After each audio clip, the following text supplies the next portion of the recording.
Salut camarades et bienvenue pour cette deuxième vidéo du bureau des élèves ENAP, une chaîne comme tu le sais proposée par la CGT pénitentiaire. Sur celle-ci on va parler d'un sujet de la plus haute importance puisqu'il s'agit tout simplement de la rémunération des personnels de surveillance. Et il n'est pas impossible que si tu souhaites rentrer en pénitentiaire, tu sois en train de te poser des questions à ce propos. Aujourd'hui on va parler salaire, on va comparer les salaires des surveillants français avec les salaires des pays européens, on va parler de la composition d'un salaire classique de surveillant et crois-moi bien, ça va faire mal.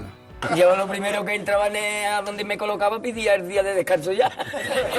Y me dice algo, yo, ha entrado usted y ya está pidiendo el día de descanso. ¿Sí?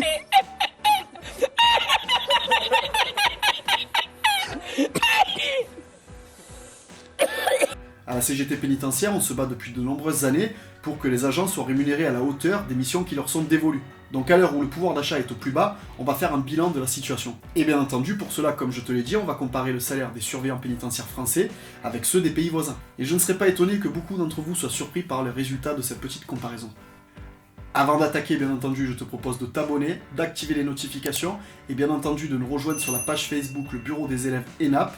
Tu peux également partager nos vidéos, ça fait extrêmement plaisir. Dans cette vidéo, la rémunération des surveillants pénitentiaires est-elle juste, équitable et valorisante? On voit ça tout de suite en détail, let's go!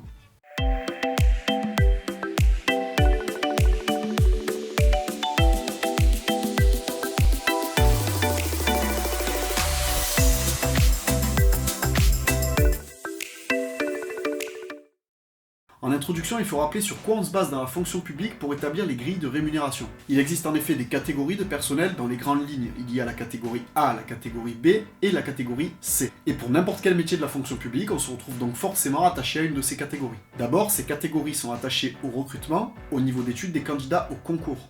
On peut certainement louer le fait que pour devenir surveillant pénitentiaire, il suffise d'avoir un niveau brevet des collèges. Mais en raisonnant de la sorte, on omet forcément que les indices de rémunération sont bien moins élevés que dans la catégorie A et B. Ce qui ne veut pas forcément dire que le travail de surveillant est plus simple ou moins compliqué. Et tu conviendras certainement que vu la dangerosité des missions, les rappels sur les repos, le manque d'effectifs, on s'attend forcément à ce que le salaire de surveillant pénitentiaire soit plus élevé que la moyenne. Eh bien non, en tout cas pas au sens de la CGT pénitentiaire et de nombreux collègues qui bien entendu nous rejoignent et se voient largement comme sous-payés eu égard les missions qu'ils exercent. Pour aller droit au but, et j'avais effleuré le sujet dans la première vidéo, le salaire de base d'un jeune surveillant hors heures sup et prime est de 1466 € net par mois. Évidemment, je me dois de te dire qu'un surveillant pénitentiaire ne touche jamais ce salaire-là, ou alors il faut avoir un poste fixe, c'est-à-dire un poste avec des horaires administratifs.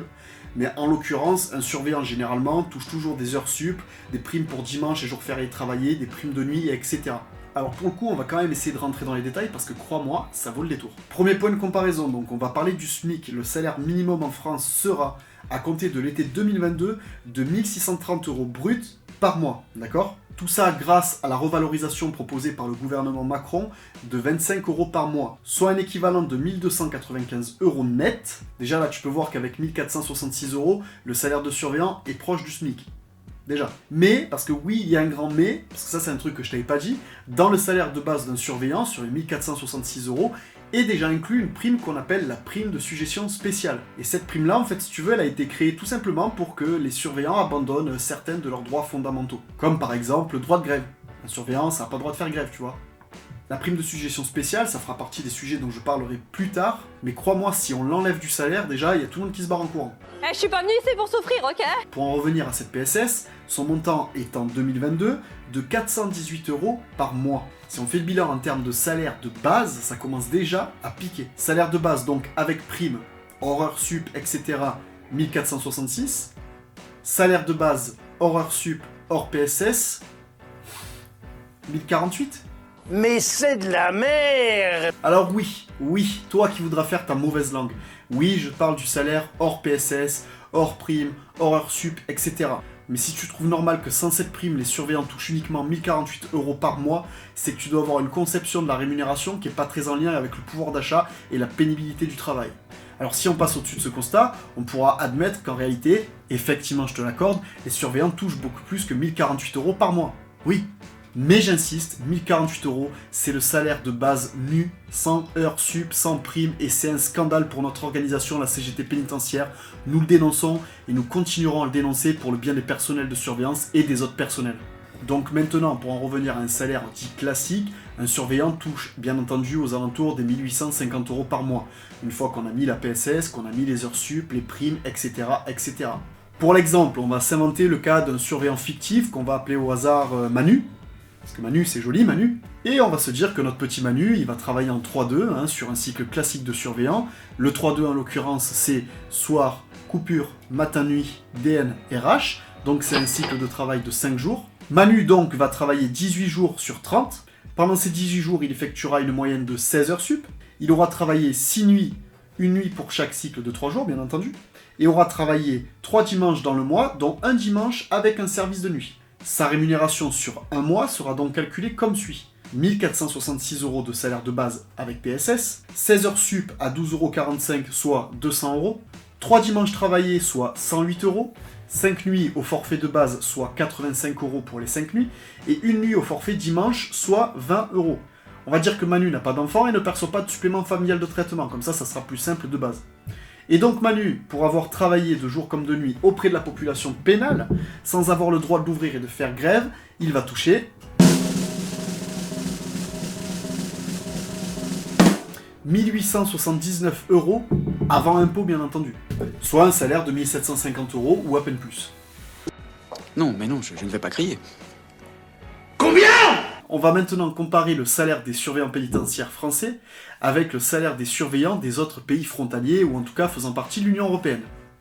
Et crois-moi, ça va piquer. Nous nous sommes basés pour cette comparaison sur 8 pays proches, voici le listing et le classement. On commence avec le Portugal en 8ème position, hélas pour eux, hein. Là-bas les surveillants touchent un salaire de 655 €, alors que le salaire minimum est de 822 € par mois. Viennent ensuite en 7ème place nos amis anglais. Attention, là-bas par contre il n'y a pas de salaire minimum, donc on se base sur le salaire moyen. Un surveillant anglais touche en début de carrière 2200 € en moyenne, pour un salaire moyen, c'est-à-dire un salaire des habitants d'Angleterre, hein, qui est équivalent à 2800 €. Pour la 6ème place, on trouve l'Italie, avec un surveillant débutant qui gagne 2250 € par mois, contre 2600 € de salaire minimum à l'échelle nationale. L'Italie, elle, fait partie, comme la France, des pays qui proposent un SMIC. Voilà, c'était important de le souligner. En 5, nos amis belges, ou de ce qu'on a pu trouver sur le net, les surveillants touchent 1760 € en début de carrière, contre 1658 € de salaire minimum. Puis en 4ème position vient le Luxembourg. Ici, les surveillants gagnent 2510 € par mois contre 2556 € de salaire minimum national. Puis sur le podium, si on peut parler podium, la France avec 1466 € par mois contre 1295 € de SMIC. En 2ème position, la Suisse, où les agents sont payés, accrochez-vous bien, 5580 € contre 3800 € de salaire minimum dans le pays. Et les premiers, en termes de reconnaissance pour leur personnel pénitentiaire, et tu t'en douteras, l'Allemagne. Au pays des Strudel, les agents gagnent 39% mieux leur vie que le salaire minimum, soit 2700 € contre 1621 € en base nationale. Je te vois. Oui, toi, je te vois. Toi qui es en train de me dire que 3ème position pour la France, c'est pas mal au final. Sauf que j'ai pas encore parlé du coût de la vie dans ces pays. Parce que c'est pas en se basant sur un simple salaire minimum qu'on peut savoir si les gens peuvent vivre dignement de ce qu'ils gagnent, tu vois ce que je veux dire. Après une toute petite recherche sur le net, j'ai pu trouver sur le site À Contresens une liste qui établit un classement au coût de la vie. Et donc on va reprendre nos 8 exemples et on va les classer selon le coût de la vie cette fois-ci. Le classement que je te donne se base sur une liste d'une centaine de pays, d'accord? Donc si je dis 2ème et ensuite 7ème, c'est normal, c'est au classement général. Toujours est-il que, au 2ème du classement international, la Suisse, hein, on s'en doutait de toute façon, pour rappel, les surveillants y gagnent quand même 5580 €, soit 32% de plus que le salaire minimum.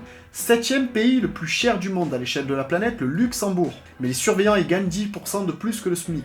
Et en 15ème position, c'est la France. Oui, 15ème position de tous les pays du monde, où le coût de la vie est cher, c'est la France. Oui, putain, mais bien sûr, enfin! Et là, je te rappelle quand même que les surveillants en France touchent 1466 € de base. Si on fait le rapport, on voit en fait que les surveillants français touchent 13% de plus que le SMIC. Mais en France, avec ce que j'appelle le SMIC, on n'arrive pas à vivre décemment. Et pour la suite de notre classement, on va aller vite. En 23ème place, l'Italie. 25, l'Angleterre. En 26ème position, l'Allemagne. Et rappelez-vous, l'Allemagne était un des pays qui payait le mieux ses surveillants de prison. En 37ème position, l'Espagne. Et pour finir, le Portugal, qui se classe en 49ème position sur le coût de la vie. Si tu es curieux, je te mets en lien de la vidéo le classement avec tous les pays du monde. En point final de ces comparaisons, je t'invite à te poser une seule question. Est-ce que le métier de surveillant est un métier intéressant si on souhaite vivre décemment? Au regard du coût de la vie en France, des risques professionnels encourus, de la dangerosité et de la pénibilité des missions régaliennes que nous exerçons, de l'importance capitale du rôle de surveillant dans notre société, ça c'est important de le dire, et de la charge horaire qui pèse sur nos épaules avec toujours plus de rappels et de manque d'effectifs, sans parler de la surpopulation pénale qui est à la hausse en permanence, est-ce que l'administration pénitentiaire reste attractive en 2022?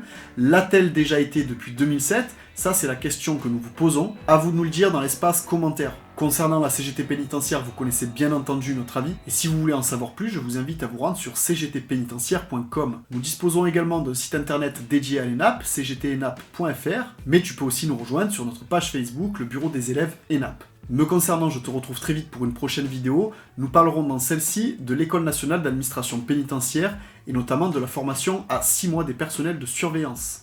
J'espère que cette vidéo vous aura plu. Courage à tous et à la prochaine. Ciao.